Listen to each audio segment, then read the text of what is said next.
C'est la barbarie aujourd'hui à Athènes.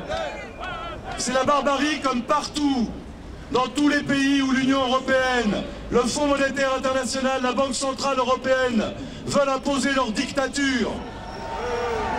Tous ceux de droite comme de gauche, qui depuis des mois et des années nous disent qu'on ne peut pas faire autrement que rembourser la dette. Tous ceux de droite comme de gauche qui nous disent qu'on ne peut pas faire autrement qu'appliquer les plans d'ajustement structurel sont aujourd'hui responsables de la barbarie qui se déchaîne contre le peuple grec.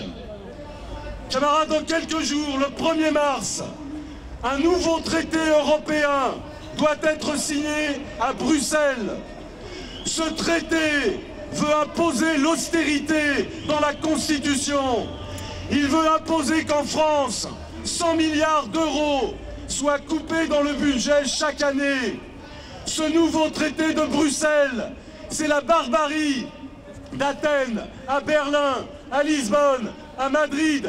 C'est la barbarie à l'échelle de toute l'Europe. Alors il y a une question qui est posée, et elle est simple. Que vont faire les uns et les autres face à ce nouveau traité?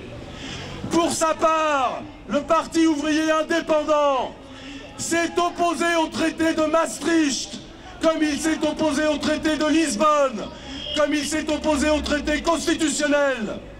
Il y a dans quelques semaines des élections présidentielles. Les travailleurs feront leur choix. Certains estimeront qu'il faut voter pour Hollande, d'autres pour Mélenchon, d'autres estimeront qu'il n'y a pas lieu de voter. Mais quelles que soient les positions des uns et des autres, ce qui est indispensable, c'est l'unité pour empêcher le traité, l'unité pour empêcher la ratification du traité. Il n'y a pas de solidarité avec les travailleurs grecs si elle ne commence pas ici, maintenant, dans la lutte contre la ratification du traité.